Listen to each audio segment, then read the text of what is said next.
So starting with the solution तो first part हमारे पास जो सवाल आ रहा है एज आई मेंशन कि अभी जो नए हमारे पैटर्न चल रहे हैं उस नए पैटर्न के अंदर आपके पास MCQs मैच द कॉलम्स 4 से 5 नंबर या 8 नंबर के भी सवाल देखे गए।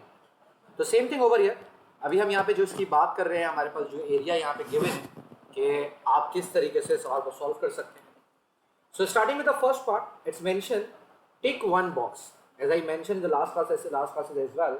तो जब भी आपको टिक की बात की जाए तो सिंगल टिक करना है, कोई क्रॉस नहीं लगाना, कोई सर्कल नहीं करना, सिंगल टिक की बात की जा रही है। सवाल है a validation check to make sure that an email address contains an at sign in is are. अब अगर वैलिडेशन चेक हमारे पास लग रहा है जिसके अंदर मेक श्योर करना है that email address contains an A means at the rate. अब इनमें से वो कौन सा चेक आपके पास है जो यहाँ पर सुटेबल है। अगर हम रेंज चेक की बात करें तो रेंज चेक का मतलब है कि आपके पास जब भी कोई एक स्टार्ट या एंड पॉइंट हो, ठीक है। तो क्या हमारे क्वेश्चन में स्टार्ट या एंड है? बिल्कुल भी नहीं है, ठीक है। हमारे पास स्टार्ट के अंदर जो है वो ये मेंशन नहीं है। ओके, सो रेंज चेक के अंदर हमारे पास स्टार्टिंग एंड एंडिंग पॉइंट होने चाहिए जो नहीं है। विजुअल चेक आपकी ऑन स्क्रीन वेरिफिकेशन के लिए इस्तेमाल होता है, तो वेरिफिकेशन है, यहाँ तो वैलिडेशन की बात हो रही है तो वैसे डिस्क्वालीफाइड हो गया। प्रेजेंस चेक हमारे पास ये होता है कि वो मेक श्योर करता है फील्ड क्या हो, आपकी एम्प्टी नहीं हो, नॉट एम्प्टी फील्ड, कि आपके पास नॉट एम्प्टी फील्ड होनी चाहिए। प्रेजेंस चेक भी नहीं है। आखिरी में हमारे पास रह गया फॉर्मेट चेक। तो फॉर्मेट चेक यहाँ पर एलिजिबल है क्योंकि किसी एक पर्टिकुलर पैटर्न के ऊपर यहाँ पर वो बात कर रहा है कि भाई आप पैटर्न के हिसाब से अपने आप को जो है वो करके दिखाओ कि भाई आपका जो पैटर्न है वो पैटर्न आपका किस तरीके से मेंशन है। तो हमारे पास यहाँ पे राइट आंसर है वो है डी पैटर्न, ठीक है। हमारे पास फॉर्मेट चेक हमारे पास आ गया जो कि हमारे पास यहाँ पे पहली फुर्सत के अंदर हमारे पास यहाँ मेंशन था।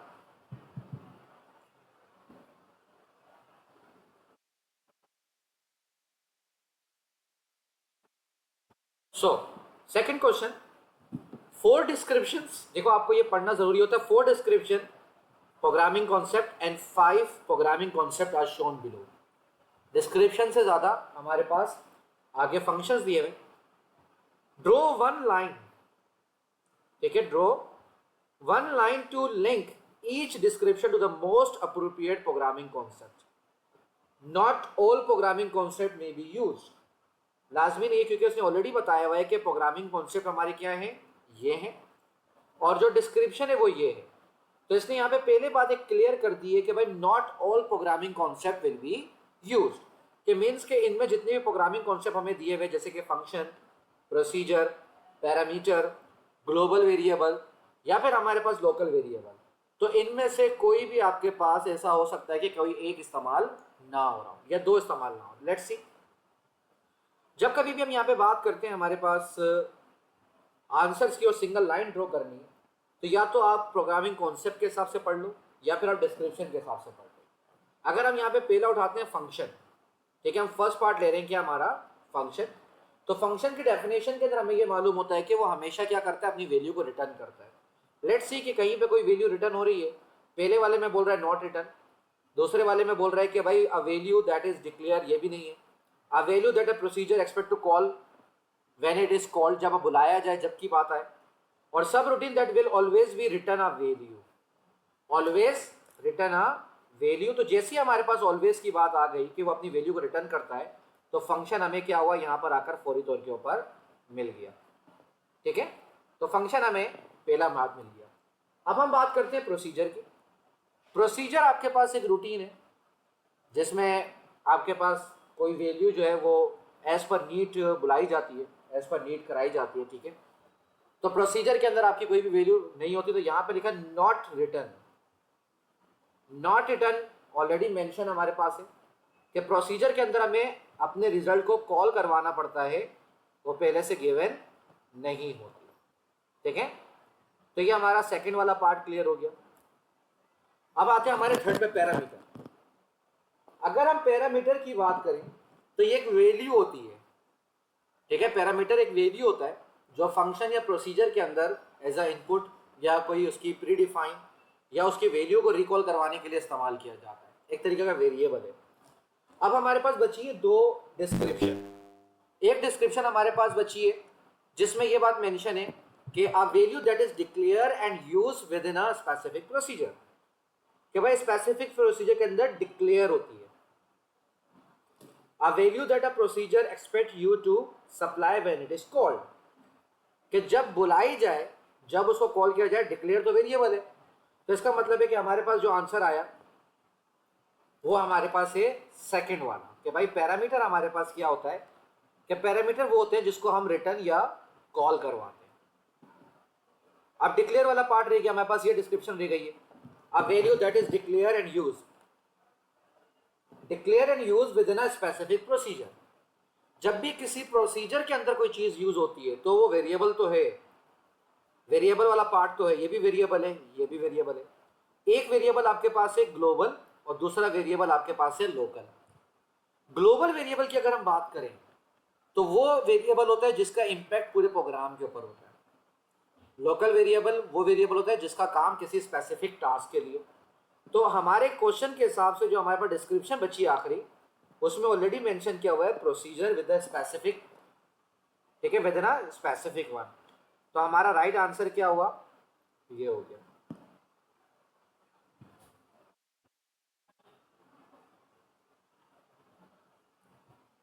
ठीक है, तो अब हमारे पास ये वाला पार्ट आ गया कि फंक्शन हमारे पास क्या होता है, जो ऑलवेज रिटर्न करता है वैल्यू।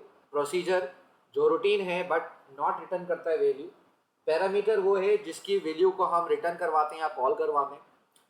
लोकल वेरिएबल हमेशा आपके प्रोसीजर के अंदर या फंक्शन के अंदर डिक्लेयर किया जाता है, जो कि हमारे पास यहाँ पर क्लियरली मेंशन था। Moving forward to the next line.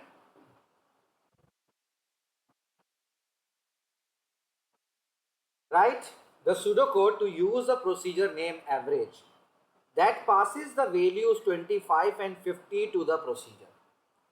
भाई आपके पास यहाँ पर आपने एक प्रोसीजर लिखना है, ठीक है, यूज करना है प्रोसीजर का नाम average, that passes the value.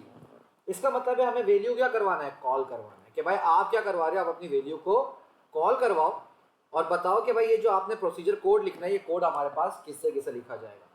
तो जब भी प्रोसीजर की बात आती है, तो जब भी प्रोसीजर को हमें कॉल करवाना है, ठीक है, तो वहां पर हमारे पास इस्तेमाल होता है कॉल डायरेक्टली। ठीक है, डायरेक्टली क्या इस्तेमाल होता है हमारे पास, कॉल का वर्ड इस्तेमाल किया जाता है। ठीक है, सो कॉल। अब इसने हमें प्रोसीजर ऑलरेडी बना कर दिया हुआ है जिसका नाम क्या है, एवरेज है। तो हम यहाँ पे लिखे call, let me right again, call average, call average. और क्योंकि उसने हमें वैल्यू मेंशन करी हुई है, कौन सी वैल्यू, 25 एंड 50, कि भाई आपने बोला वैल्यू पासिस क्या है हमारे पास, 25 कोमा 50। अब देखो एक छोटी सी लाइन लिखने के आपको कितने मार्क्स हैं, 2 मार्क्स हैं। क्यों 2 मार्क्स हैं, क्योंकि एक नंबर आपके पास इस्तेमाल हो रहा है इस वर्ड कॉल को लिखने के लिए, और एक नंबर आपके पास इस्तेमाल होगा इस बात को मेंशन करने के लिए। हमेशा याद रखना, जब भी आपको बोला जाए प्रोसीजर में से कोई वैल्यू आउटपुट करवानी है, तो वहां पे हमेशा क्या इस्तेमाल होगा, कॉल का वर्ड इस्तेमाल होगा। जो उसने नाम दिया है वो नाम उसको क्या है, उस प्रोसीजर का नाम है एवरेज। जिस स्पेलिंग में लिखा है, जिस तरीके से लिखा है, वैसे ही आपने मेंशन करना है। और जो वैल्यूज हैं, वो वैल्यूज जो उसने मेंशन करी है हमेशा वो आपके पास कहाँ पे कहेंगी, ब्रैकेट्स के अंदर मेंशन होंगी। ठीक है, next question part C. Outline the role of the procedure and function in creating a program that is easier to maintain। अब यहाँ पे आपके कॉन्सेप्ट चेक हो रहे हैं, ठीक है, कि आपके पास जो भी चीज़ें आ रही हैं, जो भी पार्ट आ रहा है, उसके लिए आपने 3 मेजर पॉइंट्स के बारे में लिखना है। जैसे सबसे पहले ये दोनों क्या कर देते हैं, मेक प्रोग्राम स्मॉलर। ठीक है, आप जब अपने पास यहाँ पे इस्तेमाल कर रहे होते हो तो बहुत ज़्यादा आसान हो जाता है। ठीक है, उसी के साथ आपके पास क्या होता है, ईजियर हो जाता है ये to understand, easier to understand a code or task। ठीक है, easier to debug, कि आपके किसी प्रोग्राम को आसानी से क्या कर सकता है, डीबग कर सकता है। अब साथ ही साथ आपके पास जब हम एब्स्ट्रैक्शन या डॉक्यूमेंटेशन की बात करते हैं तो उसमें इसका नाम जो है बहुत ज़्यादा आसान हो जाता है। ठीक है, कि आपके जो मीनिंगफुल नाम होते हैं वो आपके प्रोग्राम को क्या कर देते हैं, आसान कर देते हैं। लाइक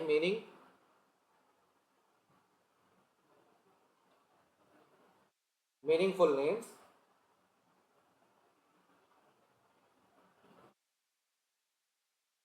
हेल्प करते हैं आपको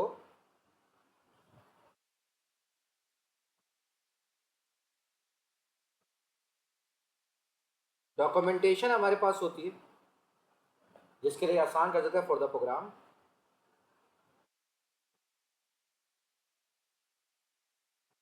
ठीक है, और अगर हम बात करें मजीद की तो ये हमारे पास क्या कर सकता है, हम रीयूज कर सकते हैं हमारे फंक्शन या प्रोसीजर को। Reuse a code by just using libraries. क्या आप लाइब्रेरी को यूज करते हुए क्या कर सकते हो, इसके नाम को कॉल करवा सकते हो। 3 नंबर का सवाल है, कोई भी 3 पॉइंट लिखने। ठीक है, मल्टीपल हो सकते हैं, आपका काम आसान हो रहा है, आपका प्रोग्राम शॉर्ट हो रहा है, एग्जीक्यूशन ऑफ प्रोग्राम में टाइम कब लगेगा, डीबग करने में, टेस्टिंग करने में टाइम कब लगेगा। एक बार जब प्रोग्राम बन जाता है यानी कि प्रोसीजर फंक्शन बन जाता है तो आप उसको किसी भी एरिया पे, मतलब प्रोग्राम में किसी भी हिस्से पे क्या कर सकते हो, उसको यूटिलाइज कर सकते हो, रिकॉल कर सकते हो, बार बार री यूज कर सकते हो एज अ लाइब्रेरी। ठीक है, so this is the like small descriptions about maintaining the program easier कि आपके पास क्या होगा। ठीक है, और साथ ही अगर हम बात करें तो यहाँ पे हमारे पास क्या आता है, रिड्यूस कर देता है कोड को। एक चीज और हमारे पास आती है, रिड्यूस कोड। ठीक है, रिड्यूस कोड मतलब बहुत बड़ा प्रोग्राम लिखने की जरूरत नहीं पड़ती, हम सिर्फ क्या इस्तेमाल करते हैं, उसका नाम इस्तेमाल करते हैं और पूरा का पूरा प्रोसीजर चलना शुरू हो जाता है। ठीक है, next question, state what is mean by the data type integer and real, give an example of each। कि भाई आपके पास यहाँ पे एक सवाल है कि भाई डेटा टाइप आप बताओ, और डेटा टाइप के बाद उसको एक्सप्लेन करने के बाद उसकी एक एग्जांपल भी मेंशन करो। ठीक है, अब आप एग्जांपल मेंशन करनी है हमें। तो इंटीजर की आपके पास क्या वैल्यू हो सकती है, हम कह सकते हैं अ होल नंबर, सबसे इजी और बेस्ट कि इंटीजर का क्या है, अ होल नंबर। रियल के ऊपर आपके पास क्या है, हमारे पास यहां बोल सकते हैं भाई अ नंबर दैट कंटेन्स, आपकी जो वैल्यूज हैं, फ्रैक्शंस हैं, डेसिमल वैल्यू है, कंटेन्स अ डेसिमल। ठीक है, डेसिमल बोलो और फ्रैक्शन बोलो, दोनों ही आपके पास यहाँ पर एक्सेप्टेबल है। अब एग्जाम्पल आपके पास है कि एग्जाम्पल हमारे पास क्या है। ठीक है, एग्जाम्पल के अंदर अगर हम यहाँ बात करें तो आप यहाँ पे देख सकते हो भाई 50 आपके पास एक क्या वैल्यू है, इंटीजर वैल्यू है। ठीक है, आप यहाँ पर एग्जाम्पल के अंदर आप यहाँ पे लिखोगे भाई 50.01, that is another example of type. ठीक है, कि अगर आपके पास हम इंटीजर की बात करें वो क्या है, होल नंबर होता है, must not contains any decimal digit या वैल्यू। ठीक है, यहां पर भी कह सकते हो आप ओनली, कोई दूसरी वैल्यू इसमें नहीं आ सकती। बट साथ ही साथ रियल के अंदर एक एडवांटेज ये होता है कि रियल में आपका डेसिमल और विदाउट डेसिमल दोनों एक्सेप्ट होता है। बट इंटीजर में क्या होता है कि सिर्फ वो आपकी कौन सी वैल्यू लेता है, होल वैल्यू लेता है। ठीक है, so far it is clear. Okay, moving to another one, error checking. जैसे मैंने आपको लास्ट क्लास में भी बताया था कि एरर चेकिंग निकालने का सबसे बेस्ट तरीका आपके पास क्या है, आप लाइन बाय लाइन कोड को पढ़ना शुरू करो। सबसे पहले तो आप ये आइडेंटिफाई करो कि क्वेश्चन किसके बारे में, सवाल क्या बोल रहे हैं। So this pseudocode algorithm is intended to allow at random between 1 and 20 values to be entered and total। कि भाई जनरेट कर रैंडम कोई वैल्यूज एंटर हो रही है, ठीक है, 1 से लेकर 20 तक, और उनका टोटल भी कैलकुलेट हो रहा है। The average and the total of the entered value are output at the end of the program. एक छोटा सा प्रोग्राम बना हुआ है जिसमें 20 वैल्यू एंटर हो रही है, वो 20 वैल्यू कौन सी है, वो रैंडम नंबर के ऊपर है। ठीक है, और इंटीजर वैल्यू है, रैंडम के साथ क्या है, इंटीजर भी है। तो इसका मतलब जब रैंडम और इंटीजर की बात है तो इसका मतलब है हमें रूटीन की इस्तेमाल करना है। ठीक है, ये हमारे पास वैल्यूज आ गई और उनको आखिरी में से टोटल करने के बाद एवरेज को क्या किया, आउटपुट भी किया है। तो हम सबसे पहले लेते हुए चलते लाइन नंबर 1 जिसमें लिखा हुआ है डिक्लेयर लूप स्ट्रिंग। अब अगेन हमें इस पे क्या हो रहा है, डाउट हो रहा है कि भाई क्या ये लूप हमारा जो है वो हम देखते हैं कि भाई लूप का कोई वेरिएबल नीचे इस्तेमाल हो रहा है जिसमें हम क्या इस्तेमाल कर रहे हैं कि उसने स्ट्रिंग क्यों लिया लूप। पॉइंट नंबर 2 पे आते हैं, डिक्लेयर लिमिट इंटीजर, लिमिट हो सकती है इंटीजर दिख रहा है, ठीक है। Declare value real, value real में भी आ सकती है आपके पास, ठीक है, good enough, accepted. Line number 4 declare total real, क्योंकि जब टोटल निकाल रहा है कोई भी नंबर आपके पास है तो वो नंबर का टोटल निकालेगा तो वो रियल में, क्योंकि वैल्यू वो रियल में ले रहा है। और लाइन नंबर 5 पे लिखा हुआ टोटल इक्वल टू 0, कि भाई टोटल की इनिशियल वैल्यू क्या होगी, 0 होगी। मैंने कहा ठीक है, फेयर इनफ। लाइन नंबर 6 पे लिखा हुआ है कि limit is going to store round random into 19,0 plus 1। 19,0 बिल्कुल ठीक है कि भाई आपकी वैल्यूज रैंडम वैल्यू कहाँ से होंगी, 0 तक यानी कि 19 होंगी, और आखिरी वैल्यू हमारे पास क्या है, हमारे पास लास्ट वैल्यू जो है हमारे पास है वो है 0, ठीक है, मतलब कि 1 से लेकर 20 तक के नंबर वो जनरेट करेगा। लाइन नंबर 7 के ऊपर हम आके देखते हैं कि if loop is equal to 1 to limit, तो ये तो हमारे को गड़बड़ लग रही है। क्यों, क्योंकि इफ के साथ कभी भी लूप इस तरीके से नहीं आता कि कोई एक रेंज नहीं दी हुई होती है, या तो देन होता साथ में अगर इफ है तो। इसका मतलब है कि ऊपर जो हमने लाइन नंबर 1 पे लूप देखा वो काउंटर है, लाइन नंबर 1 का लूप क्या है, वो स्ट्रिंग नहीं है, उसकी वैल्यू क्या है, इंटीजर काउंटर, क्योंकि लाइन नंबर 7 पे 4 टू नेक्स्ट इस्तेमाल होगी, 4 loop is equal to 1 to limit हो सकता है, ठीक है, क्योंकि लिमिट की वैल्यू लाइन नंबर 6 के ऊपर कैलकुलेट की जा रही है। हम लाइन नंबर 8 के ऊपर आए, हमने लाइन नंबर 8 पे देखा, लिखा हुआ है आउटपुट एंटर अ नंबर, बिल्कुल ठीक लिखा हुआ है कि भाई आउटपुट करो। उसके बाद लाइन नंबर 9 के ऊपर लिखा हुआ है इनपुट लूप, एक और मिस्टेक हमें यहाँ पे मिल गई कि भाई इनपुट तो लूप चल रहा है, वो यूजर क्यों एंटर करेगा। तो 3 एरर हमें यहाँ पर मिल गए, टोटल 4 एरर यहाँ पर है। फिर हम लाइन नंबर 10 पे आए, लाइन नंबर 10 के ऊपर लिखा हुआ है total equal to total multiply by value, जबकि टोटल में क्या आता है, प्लस का साइन आता है। टोटल में क्या आता है, प्लस का साइन आता है। हमने लाइन नंबर 11 देखी, नेक्स्ट लूप है, बिल्कुल ठीक है। Line number 12 output the total of the numbers enter in the total, बिल्कुल ठीक है। Output the average of the numbers entered is, देखो इसने ऊपर एवरेज नहीं निकाला, बट यहां पर आके इसने एवरेज के ऊपर क्या किया, डायरेक्ट फार्मूला लगा दिया। तो इसके लिए ये मिस्टेक नहीं है, क्योंकि इसने डायरेक्ट फार्मूला लगाया, या तो ऊपर किसी एवरेज के वेरिएबल में सेव करवाता या यहां पर आकर आउटपुट करवाता। तो अब हमारे पास लाइन नंबर एरर हमारे पास आएगी। भाई लाइन नंबर आपके पास क्या है, 1 पे एरर है, पहले हम नीचे एरर लिख लेते हैं।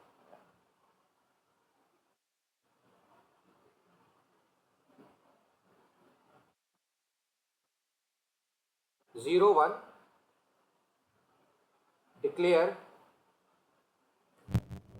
लूप कॉलन स्ट्रिंग, हमारा पहला एरर।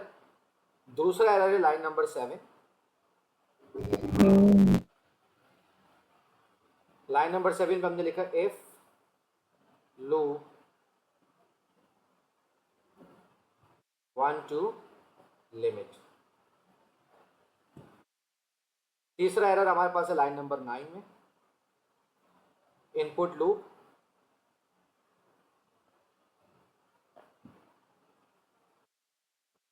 लाइन नंबर 4 हमारे पास एरर है टोटल वाला। लाइन नंबर 10 जिसमें लिखा हुआ है total is going to store total multiply by value. अब हम इसको सही कर रहे हैं, जो सही वाला आंसर है। हमने यहाँ पे लिखा भाई declare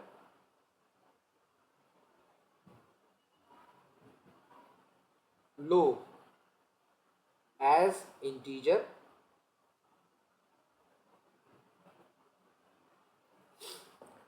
for loop equal to 1 to limit input value, क्योंकि उसने वैल्यू को इनपुट करवाना है। और ये कैसे पता चला, लाइन नंबर 10 से पता चला कि भाई मल्टीप्लाई बाय वैल्यू कर रहा था। तो हमारे पास यहां पर आ जाएगा total is going to store total plus value. ठीक है, next question is about write the pseudocode statement that would output the average calculated in line number 13 of the algorithm rounded to 1 decimal place। कि भाई इसने बोला कि आपने जो line number 13 के ऊपर जो टोटल किया है उसको आप कर दो राउंडेड करो कितनी decimal places, 1 decimal places. Means line number 13 ये हमारे पास है जिसमें लिखा हुआ है output the average of the number entered is, तो इसमें लिखा टोटल डिवाइडेड बाय लिमिट। अब हमें इसके ऊपर क्या लगाना है, एक फार्मूला लगाना है जिसकी मदद से क्या हो जाए, ये वाला काम हमारा कंप्लीट हो जाए। ठीक है, वेरी इजी। हमने लिखा भाई दोबारा से आउटपुट, लिखा हमने भाई एंटर, सॉरी क्या था, टोटल। ऐसे था हमारे पास the average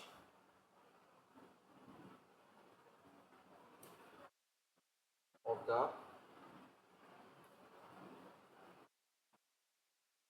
numbers entered is comma, क्योंकि वहां पे जगह नहीं है तो इसलिए मैं नीचे इसको मेंशन कर रहा हूं, कॉमा।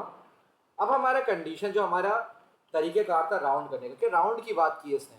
अगर किसी को राउंड का फार्मूला नहीं भी आता है कोई बात नहीं, क्योंकि देखो इसने ऊपर इस्तेमाल किया है राउंड को, ये रहा देखो राउंड इसने यहाँ पर यूज किया हुआ, तो इस राउंड को यूज करना है। और यहाँ पर देखो इसे डेसिमल क्या लिखा हुआ है, 0 दिया हुआ है। अब हम यहाँ पर आके इसको इसी को यूज करेंगे और हम लिखेंगे भाई राउंड कैपिटल लेटर्स के अंदर bracket open, then we have to write the same total divided by, हमारे पास क्या था वहां पर लिमिट था, लिमिट से किया हुआ था डिवाइड। ठीक है, ये आपका आंसर आ गया। आप चाहो तो इस पर 2 ब्रैकेट लगाओ, नहीं लगाना है तो भी वो एक्सेप्टेड है आपके पास वेरिएबल के अंदर। हमने लिखा भाई round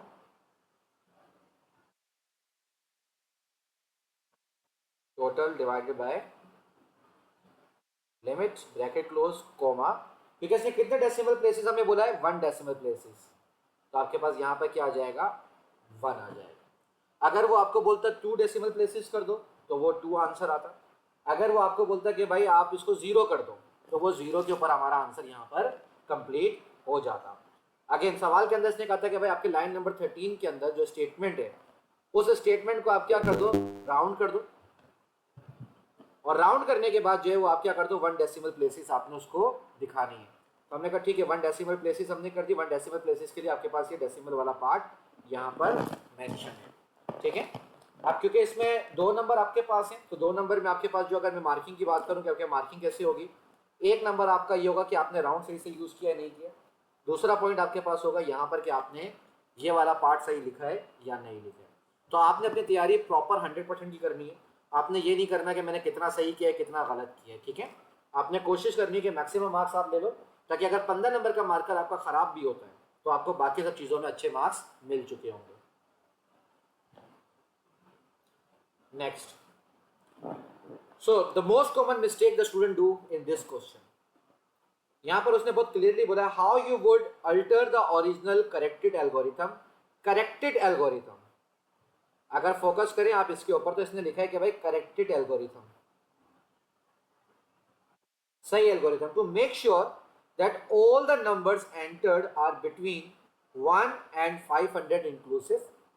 If any number fall outside this limit, a replacement value is requested and entered. कि भाई आपके पास यहां पर जो वैल्यू है आप उसको किस तरीके से सही कर सकते हो। You do not need to rewrite, बहुत क्लियरली मेंशन है कि आपने एल्गोरिथम नहीं लिखना। इसने यहाँ पे आपको क्या बोला है, एक्सप्लेन करना है। मीन्स कि आपको अपनी अच्छी इंग्लिश के अंदर मेंशन करना है कि आपका जो करेक्टेड एल्गोरिथम है उसके अंदर अगर वैल्यूज आपके पास आती हैं तो वो क्या काम करेगा, उसको किस तरीके से चेक करेगा। देखिए अगर हम ऊपर जाते हैं अपने प्रोग्राम में चेक करते हैं कि हमारे पास प्रोग्राम क्या है, तो इसके अंदर for to लूप लगा हुआ है हमारे पास। ठीक है, 1 लूप तो लगा हुआ है। हमें वैलिडेशन अगर इसमें चेक करें तो उसमें वैलिडेशन मेंशन नहीं है। तो हम यहाँ पे पहली बात ये करेंगे भाई जो भी लाइन नंबर है आप लाइन नंबर 8 के बाद कर लो, बिफोर 9 लिख दो कि भाई बिफोर 9 हमें क्या इस्तेमाल करना पड़ेगा, हमें लूप इस्तेमाल करना पड़ेगा, ठीक है। बिफोर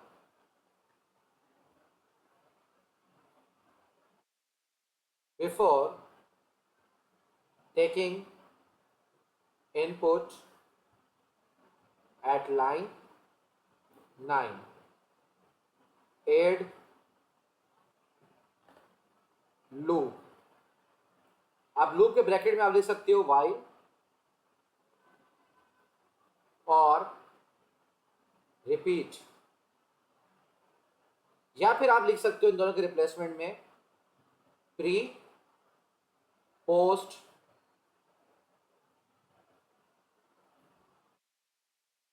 कंडीशनल लूप, ठीक है। आपके पास यहाँ पे दो चीजें आ गई आपके पास, भाई आप लूप इस्तेमाल करो, कौन सा लूप इस्तेमाल करोगे, ठीक है। इससे होगा क्या, loop program check correct value to be entered, if not error message or negative prompt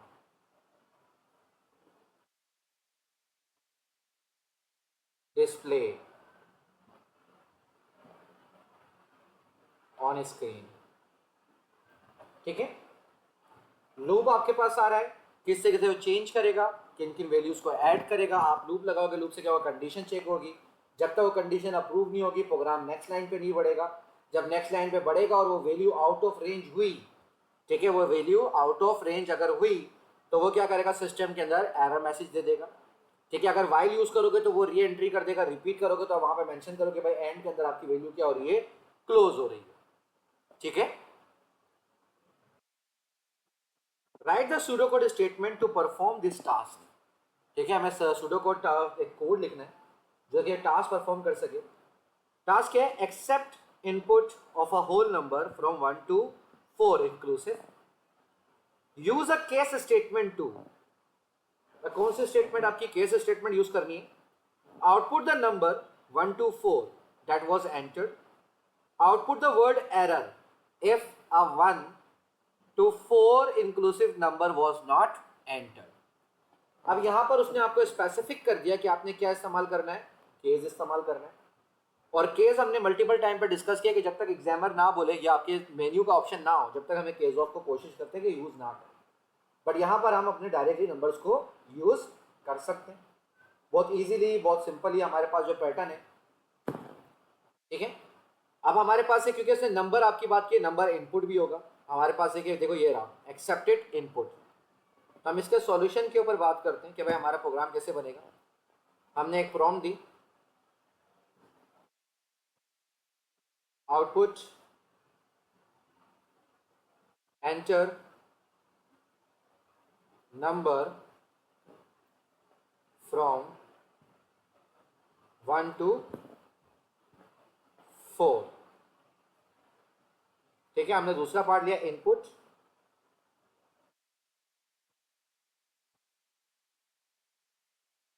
input number,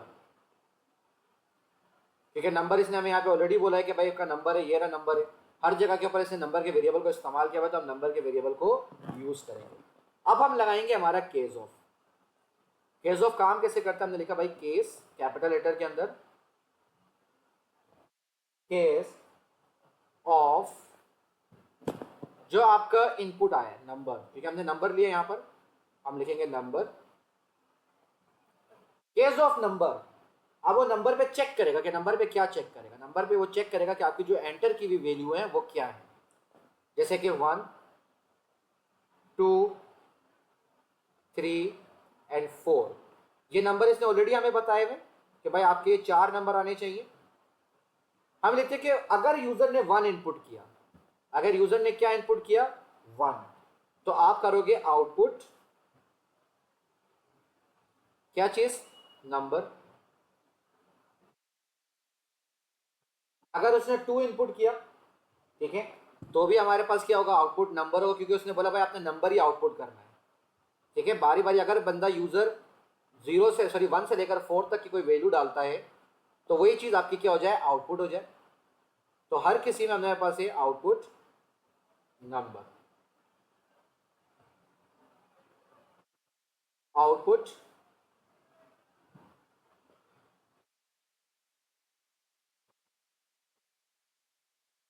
जैसे हम इफ में लिखते हैं ना देन, यहां पर एक केस ऑफ नंबर, अगर ये नंबर है आपके पास और यूजर ने नंबर के अंदर 1 प्रेस किया है तो आउटपुट क्या कर दे, नंबर। अगर उसने 2 प्रेस किया है तो आउटपुट कर दे 2, अगर 3 प्रेस किया है तो आउटपुट कर दे नंबर, अगेन 3 आ जाएगा, आउटपुट कर दे सेम। अब उसने लिखा था क्या आपके पार्ट में कि आपने क्या लिखना है, अगर ये चीजें नहीं आती हैं, अगर वो 4 नंबर आउट नहीं करता तो आपने आउटपुट करना है, ठीक है, एरर। हमें क्या आउटपुट करना है, एरर। तो हमने यहाँ पे लिखा अदरवाइज, अदरवाइज आउटपुट क्या है हमारे पास, एरर मैसेज। कैपिटल लेटर में एरर लिखा है उसने, हाँ कैपिटल में, आपने भी कैपिटल लेटर में मेंशन करना है, ठीक है।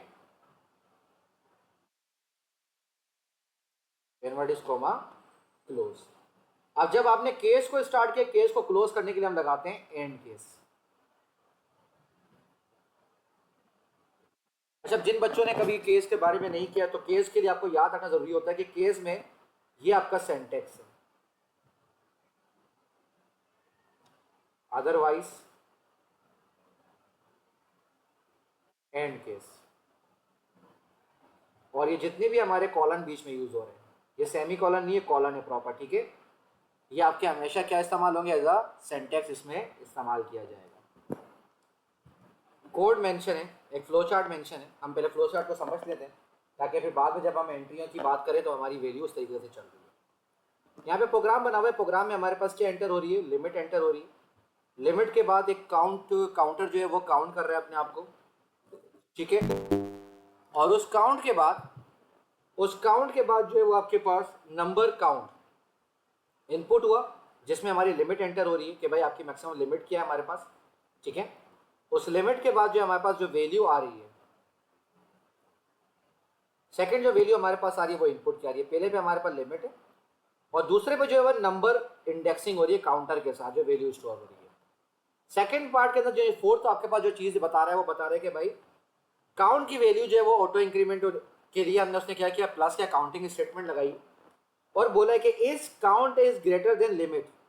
अगर काउंट जो लिमिट की वैल्यू आपने यहाँ पर एंटर की है उससे बड़ी है, ठीक है, देखो काउंट की वैल्यू आपकी लिमिट से बड़ी है, मतलब अगर ये काउंट की जो वैल्यू चल रही है अगर ये इससे बड़ी है तो आप क्या करो, फ्लैग को ट्रू कर दो, और अगर नहीं है तो दोबारा से क्या करो, यूजर को बोलो कि भाई डेटा एंटर करे। अगर फ्लैग ट्रू होता है तो फिर क्या होगा, if flag is true, yes के ऊपर फ्लैग के ऊपर काउंट क्या हो जाएगा, इक्वल टू 1 हो जाएगा अगेन, ठीक है। अगर काउंट क्या है, फ्लैग ट्रू हो गया तो यस के बाद वो क्या करेगा, फ्लैग को फॉल्स करेगा और काउंट को क्या कर देगा, 1 कर देगा। उसके बाद क्या करेगा, वो दोबारा से चेक करेगा कि भाई क्या काउंट जो है वो ग्रेटर देन है लिमिट -1, कि जो भी यूजर ने लिमिट एंटर की है उस -1 से वो बड़ी है या नहीं है, ठीक है। तो वो उस हिसाब से वैल्यू को लेकर आएगा। सेकंड पार्ट, अगर ये यहां से 9 पे जाता है, अगर ये 9 पे जाता है तो लिमिट किससे डिवाइड होगी, डिफ 2 + 1 से। आउटपुट हो जाएगा जो भी नंबर हमारा रिजल्ट की वैल्यू हमारी आएगी। अगर फ्लैग फॉल्स होता है, मतलब फ्लैग ट्रू नहीं है, तो आपकी ये सारी की सारी कंडीशन क्या होंगी, दोबारा से रीड होंगी। Like number is greater than count, number is plus swap number, number count, ठीक है, जो हमारी वैल्यू आ रही है। अगर देखा जाए तो स्वैपिंग हो रही है तो यहाँ पे क्या लगा हुआ है, बबल शॉट लगा हुआ है। स्वैपिंग के अंदर क्या लगा हुआ है हमारे पास, बबल शॉट लगा हुआ है। कैसे पता चला, देखो स्वैप हो रहा है, +1 का वैल्यू आ गई, स्वैप आ गया, फ्लैग ट्रू हो गया, और उसके बाद आपकी काउंट की प्लस वैल्यू आकर दोबारा से वैल्यू ऊपर चलना शुरू हो जाएगी, ठीक है।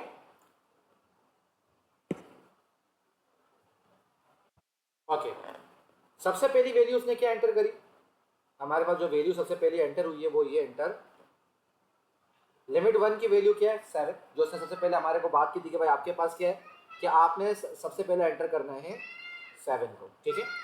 उसके बाद उसने वहां पे काउंट की फर्स्ट वैल्यू क्या कर दी थी, 1 कर दी थी। ठीक है, अगर आप दोबारा से देख सकते हो, ये रहा। पहले सबसे पहले लिमिट एंटर कराई, उसके बाद काउंट को 1 किया, उसके बाद यहाँ पे नंबर एंटर हो रहा है जो कि 1 पे जाकर स्टोर होगा। ठीक है, आपकी इंडेक्सिंग है। इंडेक्सिंग कहाँ से पता चल रही है, देखो ये रही, 1 से लेकर 7 तक की इंडेक्सिंग यहाँ पर है। 1 2 3 4 5 6 7, 7 नंबर है, तो उसने 7 इंडेक्सिंग आपको पहले से करके दी है। अब उसके बाद उसने क्या बोला भाई कि आपकी इंडेक्सिंग के अंदर पहला नंबर क्या है। उसने बोला भाई पहला नंबर हमारे पास जो एंटर हो रहा है वो हो रहा है 47। ठीक है, अब सेकंड पार्ट के ऊपर वो पूछ रहा है कि भाई क्या 47 जो है वो आपके पास ग्रेटर है या नहीं। ठीक है, 47 क्या है, ग्रेटर देन लिमिट है या नहीं है। अगर है तो वो उस हिसाब से लेके चलेगा उसको।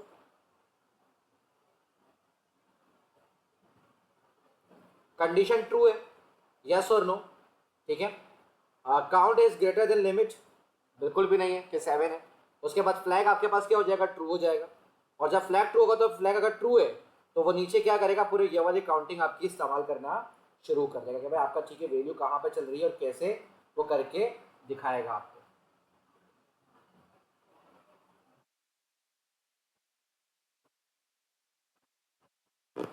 ठीक है, यस है तो आपकी लिमिट से माइनस करेगा भाई, ग्रेटर देन फ्लैग को दोबारा से क्या कर देगा, 1 कर दिया उसने। ठीक है, आपके पास वैल्यू आ रही है, आपने यहाँ पे बात करी कि भाई ठीक है आपके पास डेटा आगे चल रहा है, नहीं कुछ भी हमारे पास नहीं आ रहा क्योंकि नो नो के ऊपर हमारे पास आ रहा है। ठीक है, अगर हम यहाँ पे जाते हैं, इस वाले पार्ट पे जाते हैं तो फ्लैग नो, क्योंकि ट्रू ऑलरेडी उसने कर दिया तो नो के ऊपर जाएगा ही नहीं, नीचे आएगा काउंट की वैल्यू हमारे पास आ गई, और उसके बाद दोबारा से यस, और फिर ऊपर जाते हुए आपकी वैल्यूज को लेकर आएगा। ठीक है, ये देखो सारी चीजें।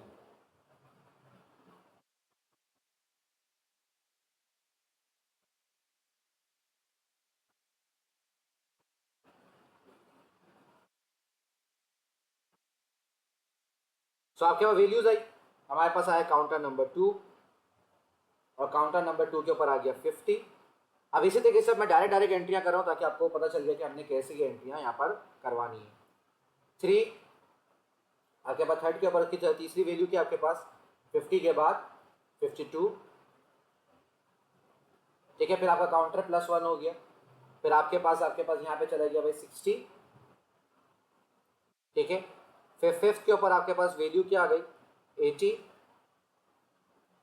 ठीक है, फिर वैल्यू आपके पास क्या आ गई, 6। ठीक है, 6 के ऊपर हमारे पास वैल्यू क्या है, 63, एंड देन 7। 7 के ऊपर आपकी वैल्यू क्या आ गई, 80 आ गई। ठीक है, 70 आ गई। अब क्योंकि आपके पास वैल्यू काउंटर चल रहा है, क्योंकि वैल्यू आपकी बढ़ती जा रही है, तो जब आप 8 के ऊपर आओगे तो आपकी वैल्यू हो जाएगी ट्रू। ठीक है, हमारे पास यहाँ पर जब 8 के ऊपर आएगा तो आपका फ्लैग क्या हो जाएगा, ट्रू। ये काउंट अब क्या हो गया, ग्रेटर देन लिमिट हो गया, राइट। ये काउंट की लिमिट हमारे पास क्या है अभी, 8 है, सही है। और जो लिमिट हमने हमारे पास एंटर की थी वो क्या थी, 7 थी हमारे पास। तो अब आपके पास फ्लैग क्या हो गया, ट्रू। तो अब आपके पास फ्लैग यहाँ पर क्या आ जाएगा, 8 के ऊपर ट्रू। ठीक है, ट्रू आ गया। ट्रू के बाद क्योंकि फ्लैग इक्वल टू ट्रू है तो काउंट क्या हो जाए, दोबारा से 1 हो जाए। फ्लैग को वो फॉल्स कर देगा और नीचे काउंट को क्या कर देगा, 2 कर देगा। हमारा फ्लैग क्या हो गया, फॉल्स। फ्लैग हमारे पास क्या आ गया, दोबारा से फॉल्स के ऊपर।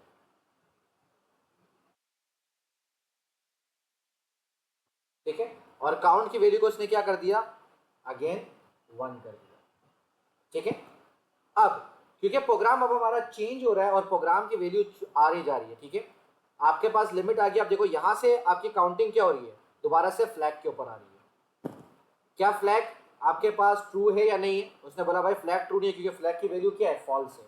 अगर वैल्यू फॉल्स होती है, ठीक है, तो आपका प्रोग्राम जाएगा ऊपर, और अगर ट्रू होके नीचे आती है, आपकी काउंट की वैल्यू नीचे आती है, तो आपके पास क्या करेगा, नीचे वाले पार्ट को रीड करेगा। ठीक है, अब आपके पास 2 आ गया, 2 के ऊपर वैल्यू कुछ भी नहीं हो रही है, सही है। दोबारा से प्रोग्राम आपका चलता रहेगा।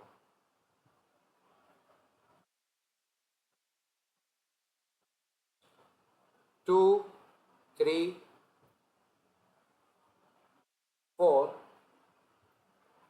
ठीक है, अब आ गए हमारे पास 5 के ऊपर कि भाई आपकी कंडीशन चेक हो रही है बार बार कि भाई क्या नंबर बड़ा है नहीं है, नंबर बड़ा है नहीं है, देखो ये वाला पार्ट आ गया ना, ये जो मैंने शॉर्टकट में आपको करके दिखाया कि आपका नंबर बड़ा है या नहीं है। तो 1 से चेक किया, 2 पे चेक किया, 3 पे चेक किया, 4 पे चेक किया। तो जब दोबारा से काउंटर चेक किया कि भाई आपकी वैल्यू जो है वो 4, अगर आप यहाँ पे भी देख सकते हो कि 5 जो है वो ग्रेटर देन क्या है, 6 है। ठीक है, 5 हमारे पास क्या है, ग्रेटर देन 6 है। तो ये करेगा स्वैप। जब भी आपके स्वैपिंग वैल्यू की बात करेगा यहाँ पे देखेंगे कि कंडीशन ट्रू हो गई। कंडीशन कहाँ पर ट्रू हुई, हमारे लाइन नंबर 5, काउंटर नंबर 5 के ऊपर, क्योंकि 5 के ऊपर हमारे पास वैल्यू लिखी हुई है 80 और काउंटर नंबर 6 के ऊपर जो वैल्यू है वो 63। तो इसका मतलब है हमारी वैल्यू बड़ी है। इसकी मतलब क्या है, 6, काउंट प्लस 1 का मतलब 6 हो गया, और 5 अगर ये बड़ा है तो जो 5 की वैल्यू है वो यहाँ पर आ जाए। जो 5 की वैल्यू उस वक्त क्या है, 80 की वैल्यू यहाँ पर आकर सेव हो जाएगी। ठीक है, उसके बाद नंबर काउंट की वैल्यू क्या आती है, 5, जिसमें वो रिप्लेस करा देगा 6 की वैल्यू। ठीक है, 6 की वैल्यू हमारे पास क्या आती है, यहाँ पर 63 थी। तो हम यहाँ पे एंट्री करेंगे, स्वैप आया, कंडीशन ट्रू हुई, तो स्वैप के ऊपर हमारे पास क्या चला गया, 80 चला गया, और ये दो पोजीशन 5। तो जो 6 था वो अब किसकी जगह पे आ गया, 5 की जगह पर, और 8 चला गया आपका, 80 चला गया 6 की जगह के ऊपर। ठीक है, जब ये कंडीशन ट्रू हो रही है तो इसने यहाँ पे बात लिखी आपको कि फॉल्स को क्या कर दो, स्वैप कर दो। हमने कहा ठीक है, फॉल्स को स्वैप कर देते। तो यहाँ पे हमारे पास वैल्यू आ गई स्वैप, बेसिकली नेक्स्ट लाइन में होगा और सेम लाइन पे नहीं, यहाँ पर नीचे आएगी 80 63, और वैल्यू फ्लैग की हमारे पास क्या हो गई, ट्रू अगेन। अब प्रोग्राम में हम दोबारा से ऊपर गए और चेक किया, अब नीचे आके काउंट की वैल्यू क्या हो जाएगी, काउंट प्लस 1, और दोबारा से काउंट कहाँ पे आ जाएगा, यहाँ से घूम के इसी कंडीशन पे जहाँ पर हम पहले मौजूद थे। अब जब हम दोबारा से यहाँ पे गए तो काउंट की वैल्यू हमारे पास क्या हो गई, 6 हो गई। ठीक है, अब जब हम 6 के ऊपर जाके चेक करते हैं तो 6 के ऊपर कोई वैल्यू हमारी चेंज हो रही है कि भाई काउंट के ऊपर जो है हमारे पास क्या है, 80 इज ग्रेटर देन 70, राइट। तो वही दोबारा से प्रोसेस दोबारा चलेगा। आपके पास स्वैप के अंदर हमारे पास क्या आ गया, 80 आ गया। 80 के बाद हमारे पास वैल्यू जो उसकी पोजीशन थी और इन दोनों की पोजीशन हमारे पास यहाँ चेंज हो गई। वैल्यू क्या हो गया, ट्रू आ गई दोबारा से, और अगेन काउंटर दोबारा से चलेगा क्योंकि वैल्यू ऊपर जाएगी दोबारा से और चेक करेगी भाई लेस देन है या ग्रेटर देन है। तो यहाँ पे आपके पास क्या आ जाएगा, 10 आ जाएगा, 7 आ जाएगा। ठीक है, आपके पास वैल्यू ये वाला पार्ट था हमारा, फॉल्स वाला। अगेन तो ये काउंट क्या करेगा, फॉल्स करेगा और वैल्यू कर देगा 1। ठीक है, अब क्योंकि जब वो 1 करेगा तो ये दोबारा सारी वैल्यूज को चेक करेगा, एक सीक्वेंस में दोबारा चेक करेगा कि भाई सारी वैल्यू चेंज हुई नहीं हुई। तो 2 के ऊपर भी सेम है, 3 पे भी सेम है, 4 पे भी सेम है, 5 पे भी सेम है, 6 पे भी सेम है, और 7 के ऊपर भी क्या है, ये सेम है। अब आप बोलोगे सर हमने तो ऊपर वैल्यू लिखी थी, देखो ऊपर 4 तक, आपके पास 4 तक वैल्यू ये रही। अब नई वैल्यू आपके पास नई आई है, 65 के ऊपर आपके पास क्या वैल्यू हो गई है, 5 के ऊपर आपके पास 63 आ गई। उसके बाद जो मोस्ट न्यू वैल्यू आपके पास है, ठीक है, मोस्ट न्यू वैल्यू आपके पास 70 आ गई, और 70 के बाद आपके पास वैल्यू क्या आ गई, 80 आ गई। ठीक है, आपका 7 दफा प्रोग्राम चला, और आपकी जो वैल्यूज है जब हम ऊपर जाते हैं, ठीक है, हमारा 7 दफा प्रोग्राम चला, यहाँ पर इसने डेफ निकाल दिया कि लिमिट आपके पास क्या है, लिमिट 7 है, डेफ निकालना है आपको किसका, 2 + 3। ठीक है, तो इसमें वैल्यू आपके पास क्या बचेगी, तो वो आपका डिविडेंड आपका मालूम कोडिश जिससे वैल्यू से वो सॉल्व करता है वो लेकर आएगा। तो आपके पास यहाँ पर मैथमेटिकल कैलकुलेशन के बाद आपके पास फाइनल आंसर रह जाएगा 4 and 60।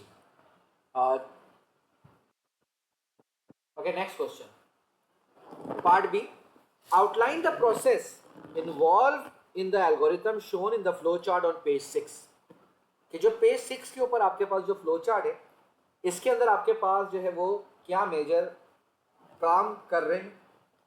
ठीक है, यहाँ पर आपके जो भी प्रोसेस इन्वॉल्व हैं, जो भी फ्लो चार्ट में आपने देखा, उसके अंदर आपको जो है वो बहुत आसानी से चीज़ें बतानी है।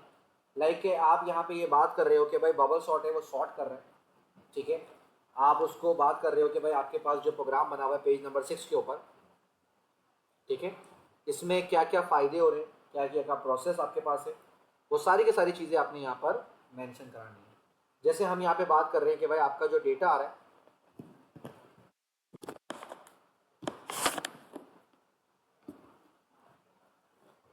ठीक है, तो ये प्रिवेंट कर रहा है कोई डेटा लॉस नहीं हो for sorting, prevents the data from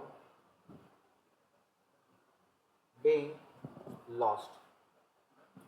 ठीक है, मजीद हम ये बात कर सकते हैं, रिकॉलिंग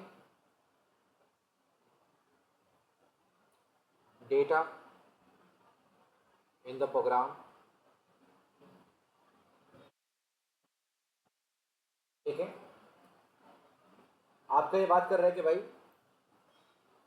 टेम्परेरी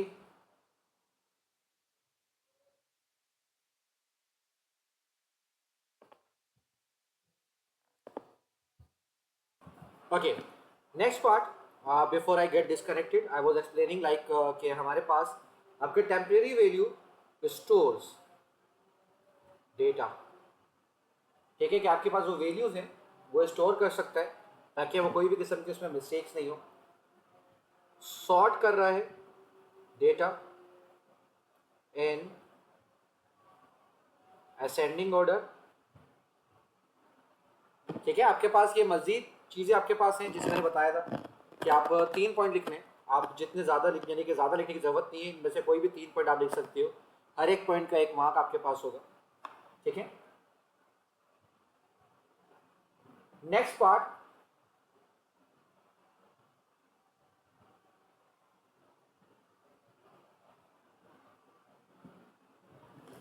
ठीक है, outline why it is useful to store the data in a file. ठीक है,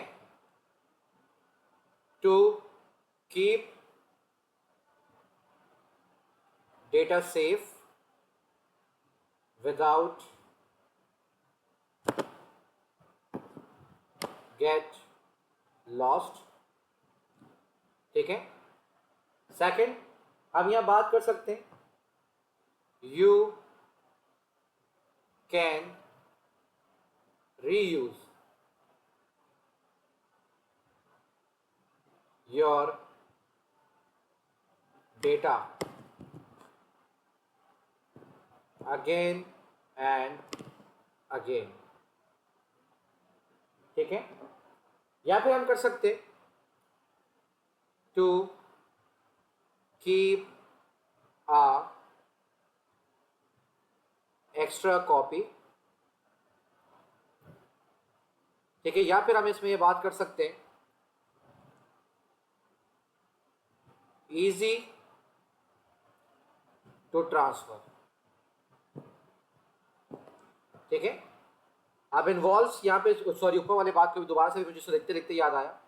सॉर्टिंग हमारे पास हो गया, सॉर्टिंग के साथ हमारे नंबर्स हो गए, हम नंबर्स को स्टोर करवा सकते हैं डेटा को उसमें। हमने ये जो आपके पास है ये टेम्परेरी वाली बात है कि टेम्परेरी वेरिएबल जो हम यूज़ कर रहे थे, ये वाला जो पॉइंट हमने यहाँ पर मेंशन किया है। ठीक है, इसी को रिलेटेड कर रहा है। सॉर्ट आपने डेटा किया असेंडिंग ऑर्डर के अंदर। इसी तरीके से नीचे वाले बात की अगर हम बात करें, क्योंकि नीचे वाले सवाल लिखते लिखते मुझे याद आया, सो आपके पास आउटपुट आ गया, ये सारी चीज़ आगे भाई आपके यूजफुल है कि फाइलें किस तरीके से सेव करनी है। Part B, the function length X calculate the length of a string X. कि भाई वो स्ट्रिंग एक्स का जो है क्या कर रहा है, कैलकुलेट कर रहा है। Write the pseudo code statement to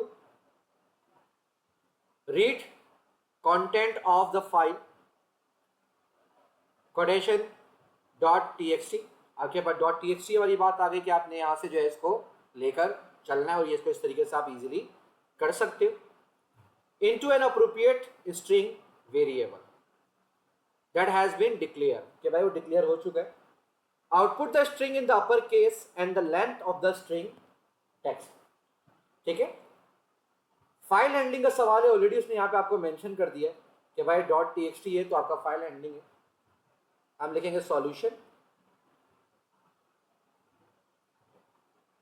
सबसे पहले हमारे पास है डिक्लेयर वर्ड। ठीक है, स्ट्रिंग वेरिएबल है तो हमने यहाँ पे वर्ड का बात ली, आप कुछ भी ले सकते हो, एज स्ट्रिंग। ठीक है, अब हमारी फाइल है, हम उसको ओपन कर रहे हैं।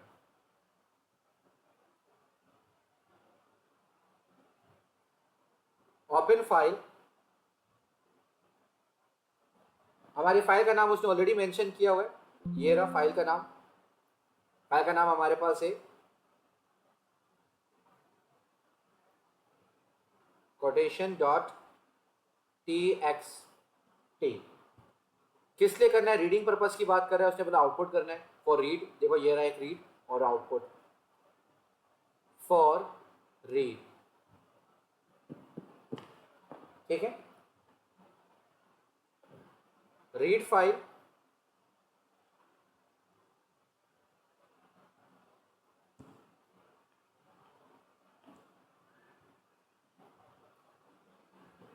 Question quotation sorry dot TXT comma जो हमारा वेरिएबल है कि भाई हमें इसमें से इस वेरिएबल को रीड करवाना है, राइट। सो ये हमारा वेरिएबल आ गया यहाँ पर वर्ड। अब आपने इसको, उसने कहा था कि भाई आपने आउटपुट करना है किस में, अपर केस में, तो हम यहाँ पर स्टेटमेंट इस्तेमाल करेंगे भाई output you case. Upper case के लिए हमारे पास इस्तेमाल होता है यू केस। और जो हमारी लाइन थी वो क्या लाइन थी, हमारी वर्ड।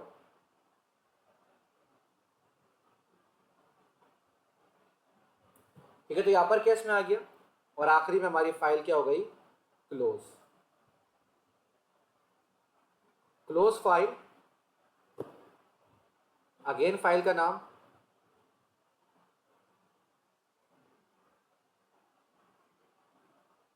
टीएक्सटी। इसी के साथ हमारे सवाल का जो जवाब कंप्लीट, क्योंकि हमें एक बनी बनाई फाइल है उसको रीड करना था। ये देखो रीड कंटेंट लिखा हुआ था। ठीक है, into an appropriate string variable that has been declare, तो हमने यहाँ पर इसको डिक्लेयर कर दिया एक वेरिएबल को। हमने फाइल को ओपन किया, ये फाइल का नाम था for read purpose. Read file statement उस वेरिएबल को रीडेबल बनाती है जो कि हमें रीड करना होता है, जो कि हमने यहाँ पर करवाया। आउटपुट यू केस, उसने कहा था भाई आपने क्या करना है, अपर केस में आउटपुट करना है जो भी लाइन उसने एंटर की। तो हमने क्या करा भाई, आउटपुट का वर्ड इस्तेमाल किया, जिसका मतलब है कि आउटपुट के बाद जो भी चीज लिखो तो वो स्क्रीन के ऊपर दिख जाती है। हमने यू केस लिखा for upper case and the word, क्योंकि इसके अंदर क्या थी, लाइन थी जो यहाँ पर मेंशन हुई। क्लोज फाइल, क्योंकि जब फाइल पढ़ गई, पढ़ने के बाद आप फाइल को क्या कर दो, बंद कर दो।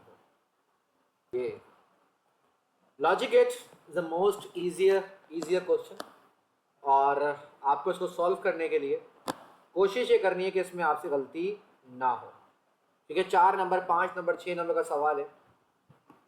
सवाल यहाँ पर ये आपके पास जोर इस्तेमाल हुआ है, आर, बहुत सिंपल सी, आर और नॉट टी। हमने आर लिखा एंड नॉट टी। ठीक है, सो नॉट टी आपके पास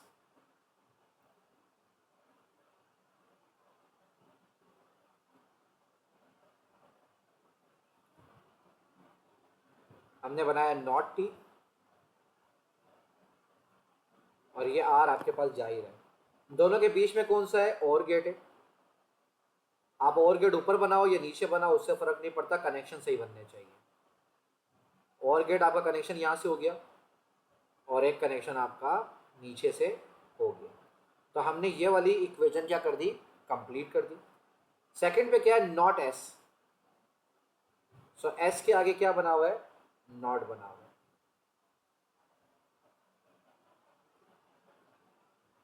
ठीक है, तो नॉट बना हुआ है, और एस के साथ आपके पास चीजें क्या बनी हुई है, आपकी टी बना हुआ है। तो हमने भाई यहाँ पे क्या, भाई टी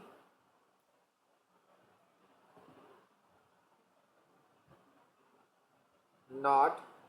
अच्छा, अगर आपको थोड़ा सा कंफ्यूजन लग रहा है कि भाई हमें ये ओवरलैपिंग हो रही है, लोअर रही, तो पेंसिल से आप करके इसको मिटाकर आप इसको इस तरीके से भी कर सकते हो जैसे अभी मैं करने लगा पहले वाले पार्ट को। सो हमने यहाँ पे क्या भाई, नोट बनाया,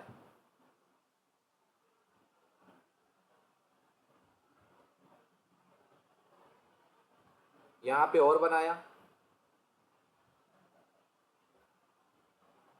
टी से बाहर निकल गया, और टी के बाद यहाँ पर आपने नोट बनाकर देन एक लाइन ले ली, और यहाँ से एक और लाइन ले ली, इससे फ़र्क नहीं पड़ता, या तो आप पहले वाले तरीके से बनाओ जैसे मैंने पहले बनाया था, आप उसको लो या इसको लो, इससे कोई फ़र्क नहीं पड़ता, आपके सारे के सारी सही होनी चाहिए, कनेक्शन आपके प्रॉपर बनने चाहिए। आखिरी में हमारे पास बीच वाला गेट कौन सा है? जोर गेट है।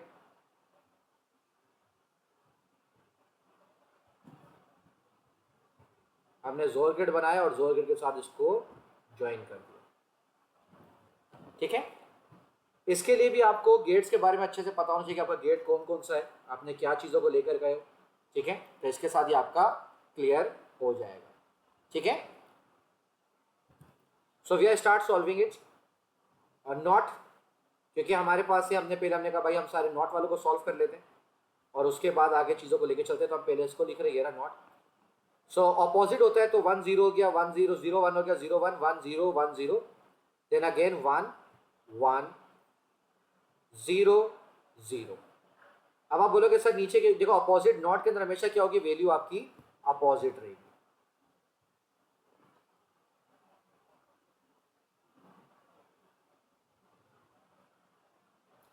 ठीक है। अब सेकंड वाले पे हम चलते हैं।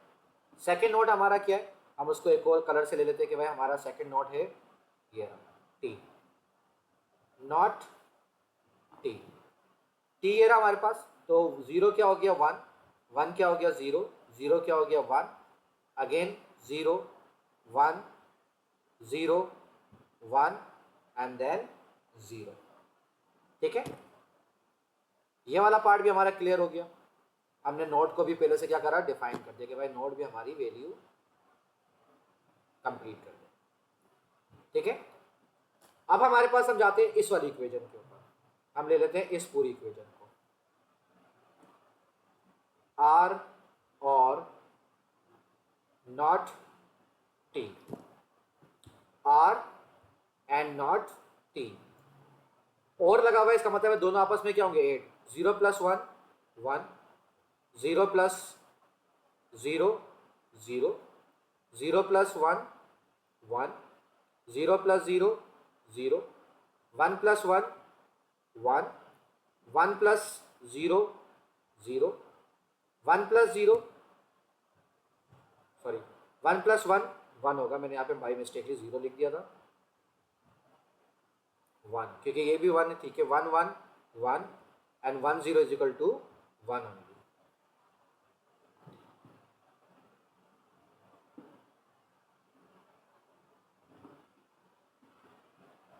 अब हमारी ये वाली स्टेटमेंट जिसमें है not S and T, not S and T, और दोनों के बीच में लगा हुआ है and, so not S and T.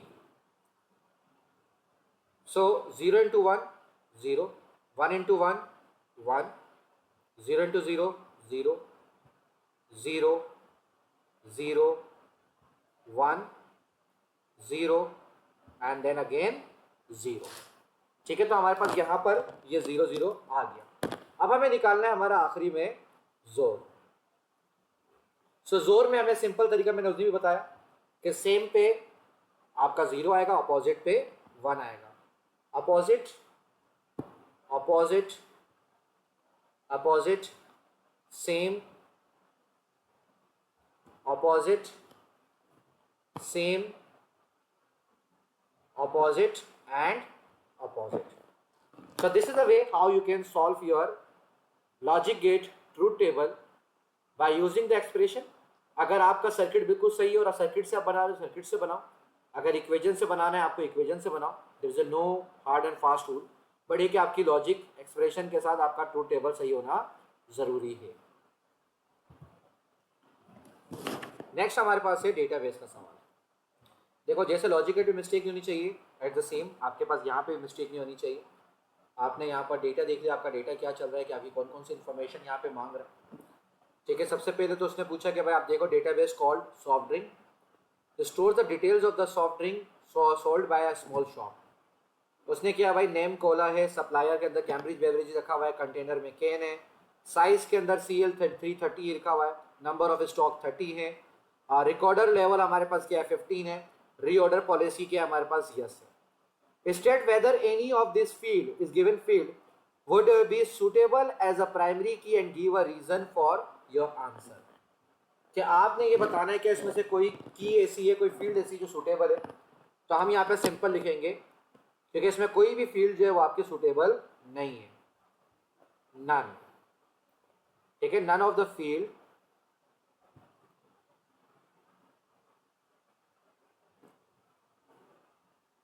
Can set as a primary key because no data is unique. कोई भी डेटा यूनिक नहीं है और कंटेंट नहीं कर सकता क्योंकि कुछ भी हमें नहीं दिख रहा जिसमें यूनिकनेस आए.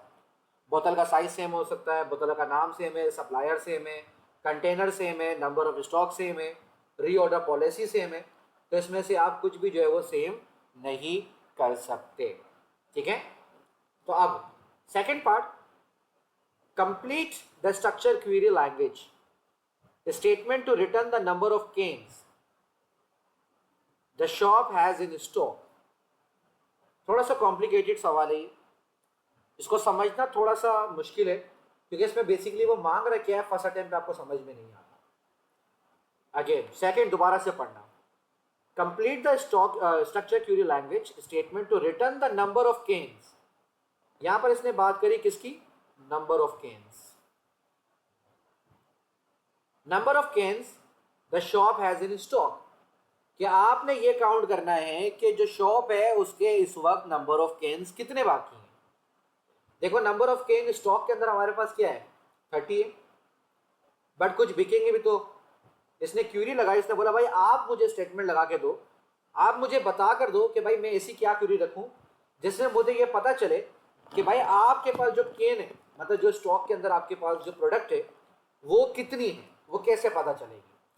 तो बहुत ही आसान है क्योंकि जब भी हमें नंबर्स निकालने होते तो हम इसमें इस्तेमाल करते हैं सम, क्योंकि वैल्यू आपस में क्या होती है, ऐड होती है. यहां पर आपके पास आएगा SUM कैपिटल में सम. अब इसने बोला भाई नंबर ऑफ केन्स, अगर हम अपने टेबल को देखें तो नंबर्स इन स्टॉक के अंदर बता रहा है कि भाई नंबर ऑफ स्टॉक वाली जो फील्ड है उसके अंदर आपके पास है कितने नंबर्स हैं. तो आप यहां पे सेम स्टॉक को लिखोगे, नंबर इन स्टॉक, ये उस फील्ड का नाम आ गया. ठीक है, फ्रॉम में हमेशा डेटाबेस टेबल नेम आता है. इसका डेटाबेस टेबल नेम क्या है, ये रहा, soft drink. Database table name क्या है हमारे पास, सॉफ्ट ड्रिंक. ठीक है, वेयर कंडीशन हमारे पास क्या है, क्योंकि कंडीशन उसमें स्टॉक ही लिखा हुआ है और उसने यहां पे हमारे को बात क्या की है, ये रहा कंटेनर. क्योंकि कंटेनर एक ही प्रोडक्ट है ना, तो हमें इसको आइडेंटिफाई करना होता है इसके अंदर. So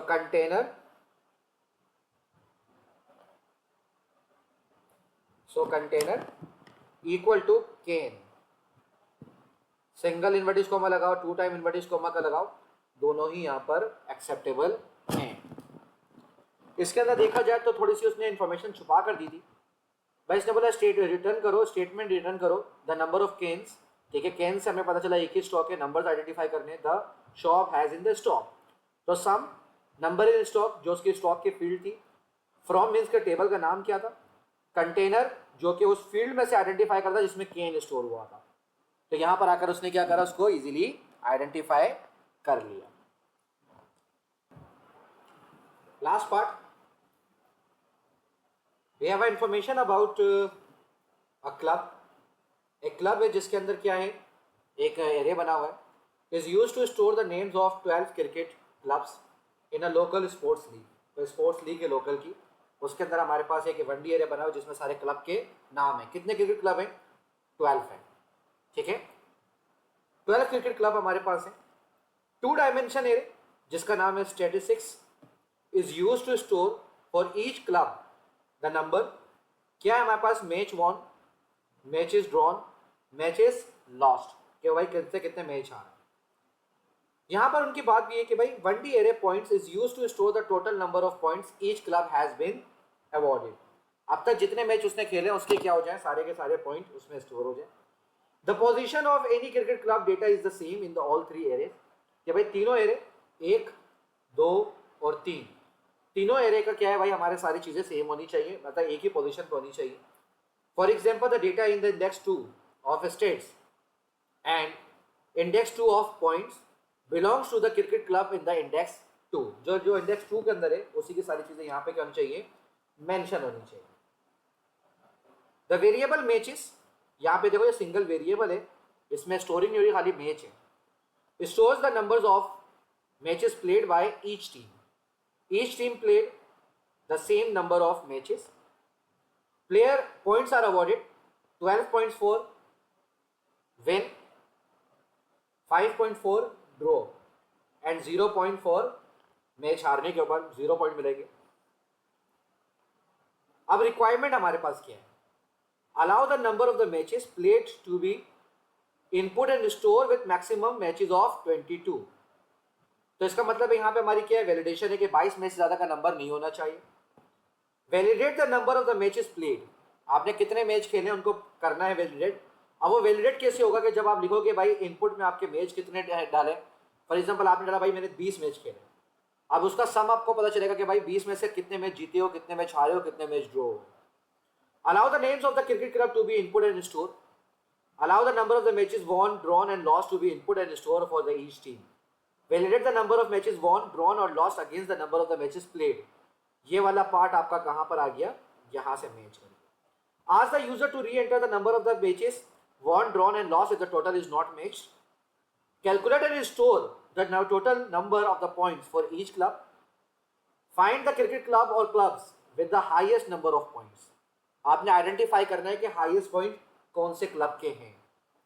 Output the name or the names of the winning club or clubs, the number of the twins, so wins, and the total number of the points are awarded। क्या आपके पास awarded है, जितने भी पॉइंट्स उसको award हुए। You must use a pseudocode or program code and 8 comments, means 8 comments is compulsory as always। Explain how your code works। You do not need to declare any array or variable, you may assume that this has been already done। इस वाले part के अंदर अक्सर बच्चे confuse होते हैं कि sir हम डिक्लेयर करें या ना करें, and I always use a one word कि अगर आपको लगता है कि मुझे डिक्लेयर करना चाहिए तो you can go for it, आप उसको लाजमी लिखना, ठीक है। अगर आपको लग रहा है कि हाँ मेरे प्रोग्राम के अंदर इसकी बहुत इंपॉर्टेंट है और पूरे सवाल में वो वेरिएबल मेंशन नहीं है, तो आप उसको लाजमी मेंशन करना, क्योंकि देखो एक्स्ट्रा वेरिएबल डिक्लेयर करने पे या वेरिएबल लिखने पे मार्क्स नहीं कटते, बट जो कंपलसरी था और आपने उसको डिक्लेयर नहीं किया और उसकी वजह से प्रोग्राम नीचे गड़बड़ हो गई या प्रोग्राम नहीं चला, तो फिर आप क्या करोगे, ठीक है। तो उसके लिए आपको क्या करना पड़ेगा, इसको अच्छे से डिक्लेयर कराना जरूरी है। Go with the solution. As I mention कि हम इसको डिक्लेयर करेंगे ताकि हमें अच्छे से याद रहे।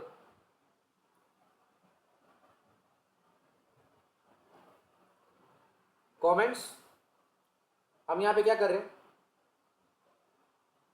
Declaring variables and data structures, ठीक है। जो भी चीज़ हम यूज़ कर रहे हैं उसको हम डिक्लेयर करने की बात कर रहे हैं। हमने यहाँ पे क्या भाई डिक्लेयर, ठीक है। सबसे पहले तो हमारा एरे जो हमारे पास है क्लब, क्योंकि इसमें नाम स्टोर करने, हमने लिखा क्लब एरे और इसकी लिमिट 1 to 12, 1 से लेके 12 तक है, ठीक है। और क्योंकि नाम स्टोर होते तो यहाँ पे पास क्या आएगा, of string. Declare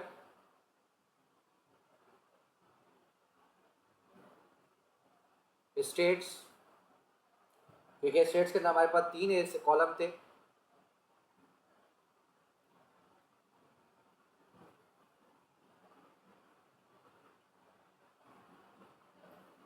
array 1 colon 12 comma 1 colon 3 of integer. 12 team के 3 कॉलम है और तीनों में क्या है, इंटीजर वैल्यूज आएंगे हमारे पास। तीसरा हमारे पास था पॉइंट,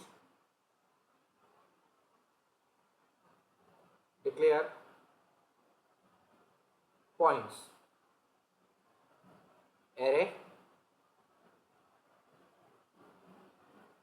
1 to 12,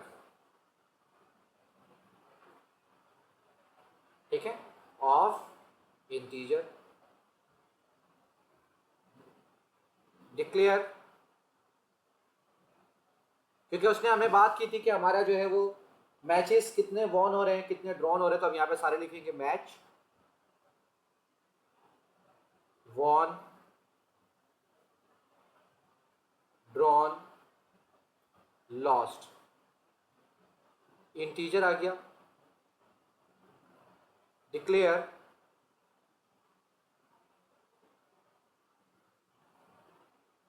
क्योंकि हमें काउंटर भी चलाना है, मैक्सिमम भी निकालना है, इनपुट भी निकालना है, आउटपुट के लिए लूप भी बनाना है, टाई चेक भी करना है, हमें मैक्सिमम का काउंटर भी होगा, मिनिमम का काउंटर भी होगा हमारे पास, तो ये सारी की सारी चीज़ हमें यहाँ पर कर देनी। तो हम यहाँ करेंगे भाई काउंटर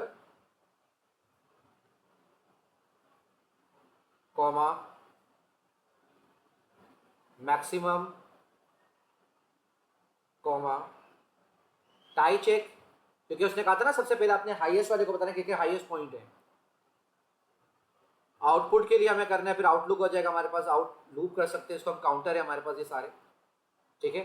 इसको मैं नेक्स्ट लाइन पे लिख देता हूँ, हमारे पास ये किस में आ रहा है, एज इंटीजर आ रहे हैं,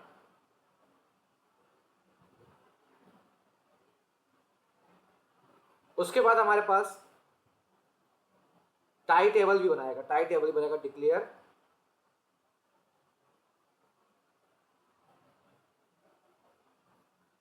टाई इंडेक्स, क्योंकि अगर एक साथ टीम के सारे सेम हुए तो क्या करेगा, उसका भी क्या बनेगा, एरे बनेगा हमारे पास, एरे 1 to 12 ऑफ इंटीजर, ठीक है। अब हमारे पास हमारा प्रोग्राम शुरू करते हैं। इनपुट और asking user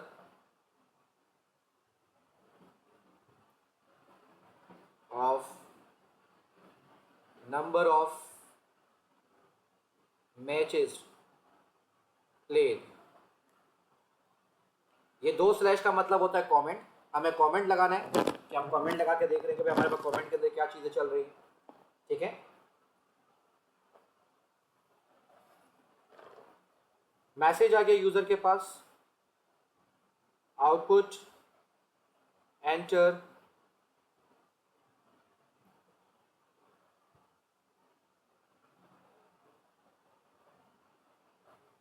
how many matches have been played, ठीक है, आपने कितने मैचेस खेले हैं, क्वेश्चन मार्क, देन इनपुट, और इनपुट के साथ हमने ऑलरेडी हमारे मैचेस का वेरिएबल लिया हुआ है, और उसने भी बताया था कि भाई मैचेस के अंदर सारी चीज़ें क्या स्टेप होंगी कि उसने एक ने कितने मैच खेले हैं,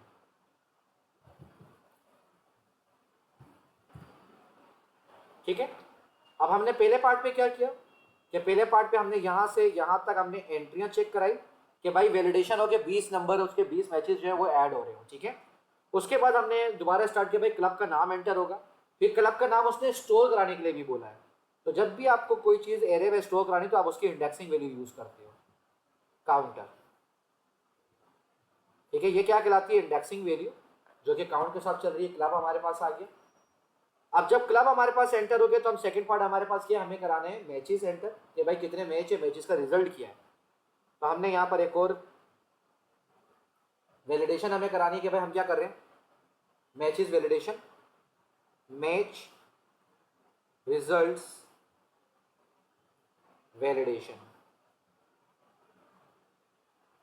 देखो जितने ज़्यादा कमेंट्स लिख सकते हो लिखो, कोशिश करना कि जितनी ज़रूरत है उतनी भी लिखो, बहुत ज़्यादा भी नहीं लिखना कि आपका कोड ही नहीं दिखे और सिर्फ आपको क्या दिखे, वहाँ पे कमेंट्स दिखे, तो आपने ऐसे भी नहीं करना।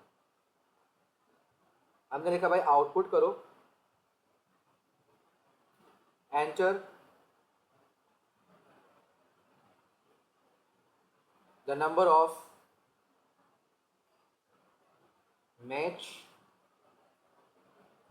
मैचेस won, drawn and और लॉस्ट। ठीक है, अब इसकी एंट्री इनपुट आएगा हमारे पास, इनपुट वॉन हमने बनाया हुआ ऑलरेडी एक वेरिएबल, ड्रॉन के नाम से वेरिएबल बनाया हुआ है एंड लॉस्ट के नाम से बनाया हुआ है। आप चाहो तीनों को अलग अलग भी ले सकते हो और एक साथ भी ले सकते हो। ठीक है, जैसे अभी मैंने एक साथ लिया, आपको अगर ज़्यादा कोड टाइम है और ज़्यादा लिखना है तो आप ज़्यादा भी लिख सकते हो। अब हमारी लगेगी कंडीशन। कंडीशन क्या लगेगी? वो लगेगी इफ वॉन, ड्रॉन, लॉस्ट,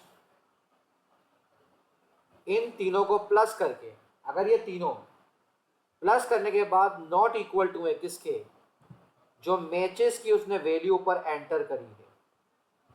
अगर इन दोनों के मैचेस, ठीक है, वहां पर हैं कि भाई इन सबको ऐड करने के बाद आपके जो से नंबर एंटर वहां पर किए थे शुरू में ऊपर यहाँ पे नंबर ऑफ मैचेस जो एंटर किए थे, अगर वो 20 है तो इन तीनों को ऐड करने के बाद उसके बराबर नहीं आता, इसका मतलब है आपने कहीं ना कहीं गड़बड़ करी।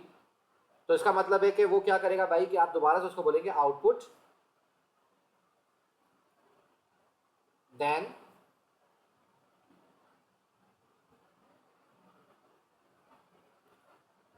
आउटपुट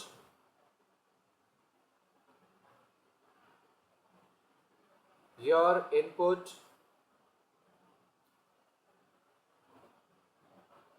मस्ट टोटल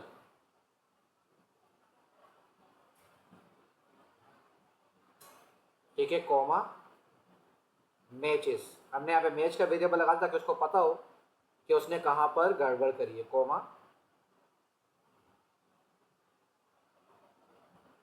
प्लीज री एंटर। ठीक है, तो इससे हमारे पास क्या हो गया? पार्ट आ गया। एंड इफ पे आके हमने अपने इस लॉजिक को क्लोज कर दिया, और क्योंकि हमने एक लूप खोला हुआ था, ठीक है, हम उस लूप के हिसाब से चल रहे थे। फिर I forget, I missed, repeat, ये रिपीट है, ठीक है, until matches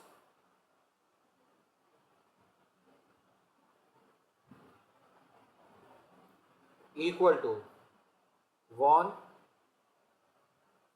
plus drawn plus lost. अगर वो बराबर नहीं है तो री एंट्री दोबारा करें। अगर ये दोनों बराबर हैं तो प्रोग्राम को यहाँ पर स्टॉप करके प्रोग्राम की नेक्स्ट लाइन को पढ़ना शुरू करें। नेक्स्ट लाइन को पढ़ने के लिए हमारे पास क्या था? हम यहाँ पे बात कर रहे हैं कि भाई storing won, drawn and lost in stats. ठीक है, अब हमें इसमें क्या करनी है? वैल्यू को सेव करना है। स्टैटिस्टिक्स हमारे पास आ गया।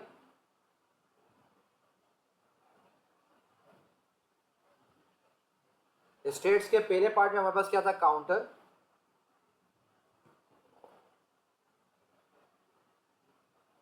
इंडेक्सिंग वैल्यू हमारे पास बहुत इंपॉर्टेंट है। काउंटर 1 में इसके पास था मैच वॉन, कि कितने मैच वो जीता है। तो पहले में हमारे क्या स्टोर हो गए? वॉन स्टोर हो गए। दूसरे में हमारे पास क्या आ गया?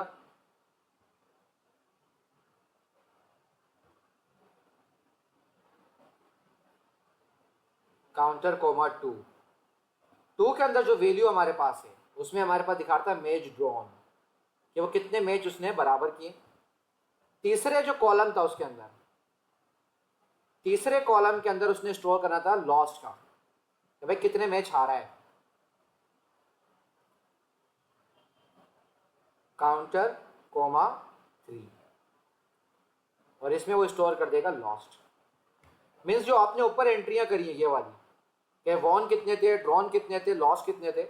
अगर वो तीनों का टोटल आपके मैचेस के बराबर नहीं है, अगर बराबर है तो फिर वो क्या करेगा, वॉन की वैल्यू स्टोर कर देगा कॉलम 1 में, ड्रॉन की वैल्यू स्टोर कर देगा कॉलम 2 में, और लॉस की वैल्यू स्टोर कर देगा कॉलम नंबर 3 के अंदर।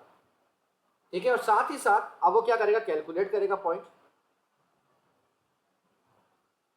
कैलकुलेटिंग पॉइंट्स, कि जितने मैच जीता है, जितने हारा है। ओके, सो अब हम करेंगे कैलकुलेटिंग पॉइंट्स। ऑलरेडी उसने हमें एक एरे दिया हुआ था जिसका नाम क्या था, पॉइंट्स, और पॉइंट्स के ऊपर हमारे काउंटर की उसने कहा था अपने इसको स्टोर करवाना है, तो हमारे पास आ गया काउंटर। अब इस काउंटर में क्या क्या सेव होगा, इस काउंटर में सेव होगा स्टेट्स,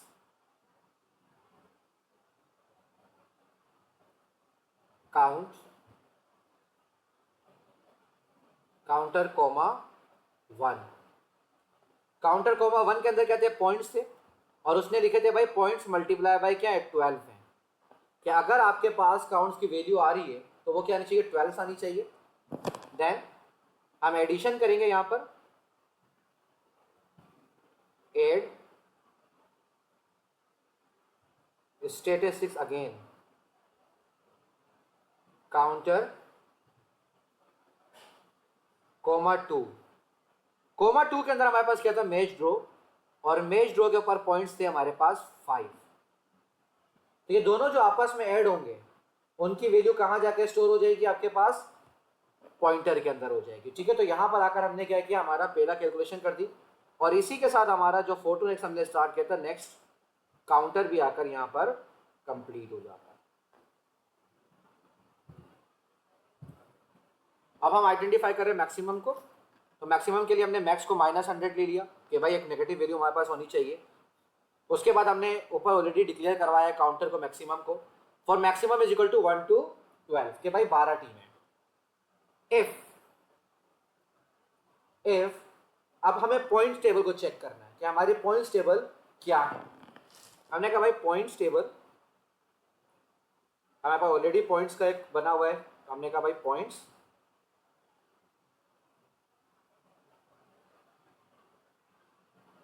पॉइंट्स का array, counter maximum, counter bracket close, is greater than क्या, मैक्स। अगर ये ग्रेटर देन मैक्स है देन मैक्स को रिप्लेस करवा दो पॉइंट से।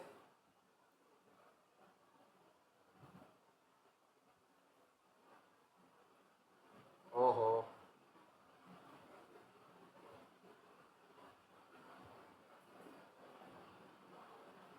पॉइंट्स मैक्स,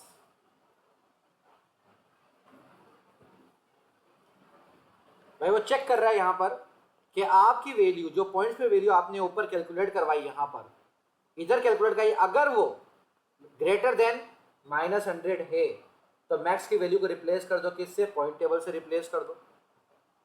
एंड इफ, क्योंकि इसमें हमें सिर्फ मैक्सिमम निकालना था तो हमने मैक्सिमम निकाला, और इसके काउंटर को क्या कर दिया, बंद कर दिया, नेक्स्ट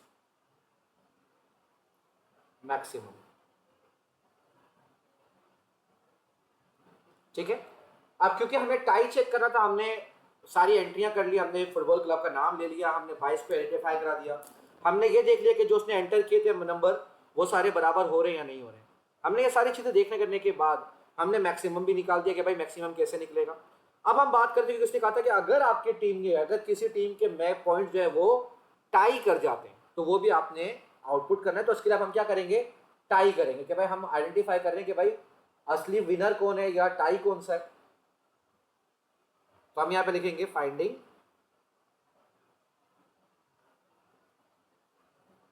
टाई और विनर। ठीक है, so for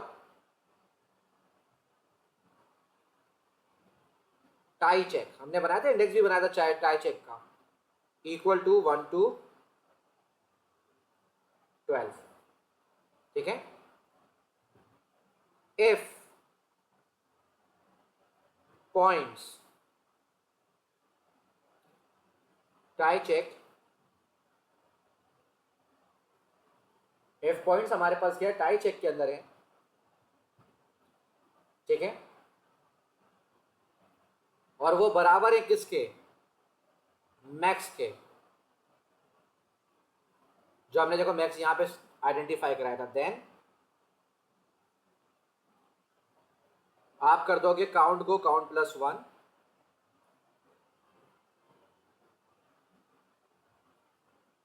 count is going to store the count plus 1, कि अगर, क्योंकि जिन जिन टीमों के पॉइंट्स मैच हो जाएंगे तो उसमें काउंटिंग आ जाएगी 1 2 3 करके, ठीक है, कि भाई 1 के ऊपर ये, 2 के ऊपर ये, और इस तरीके से। और साथ में हम यहाँ पे करेंगे, हमने बनाया था टाई इंडेक्स के नाम से एरे, टाई इंडेक्स, ठीक है, टाई इंडेक्स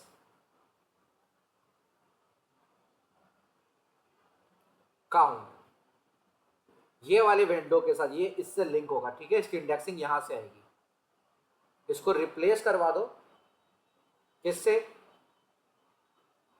टाई चेक से, कि भाई एक टीम है, दो टीम है, जितनी भी टीमें आ जाएंगी वहां पर वो क्या हो जाएगा, टाई होते जाएगा इधर। एंड इफ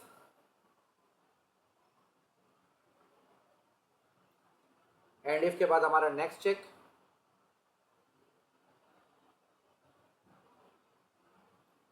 ये 12 दफा चेक करेगा और देखेगा किस किस के मार्क्स जो है वो, सॉरी पॉइंट्स जो है वो सेम आ रहे। अब हमें अपने फाइनल आउटपुट करने के, भाई विनिंग नाम क्या है, विनिंग टीम हमारे पास जो है, सॉरी कितनी हमारे पास जो है वो नंबर ऑफ विन्स है, वो हमें आइडेंटिफाई करनी थी। तो हमने यहाँ पे लिखा भाई फॉर, यहाँ पे हम लिखेंगे आउटपुट या display winning club points and number of wins for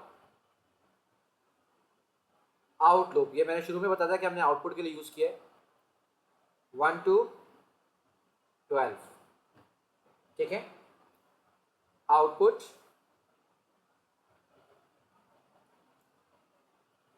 winning clubs या क्लब कॉमा, क्लब्स का हमारा एरे बना हुआ था जिसकी पहली इंडेक्स हमारे पास क्या होगी, टाई इंडेक्स, जो कि हमारे पास यहां थी, टाई इंडेक्स, ठीक है। इसी के साथ आपका आउटलुक का लुक, कि भाई कौन सा चल रहा है वो आउटलुक।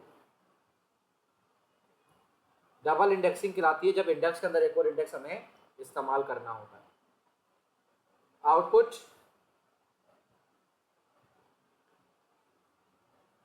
नंबर ऑफ विन्स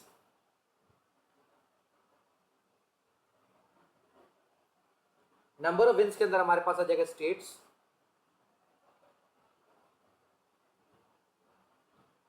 अब इसका भी काउंटर ऊपर वाले की तरह चलेगा, टाई इंडेक्स, जो टाई इंडेक्स में क्लब का नाम स्टोर होगा, ब्रैकेट ओपन,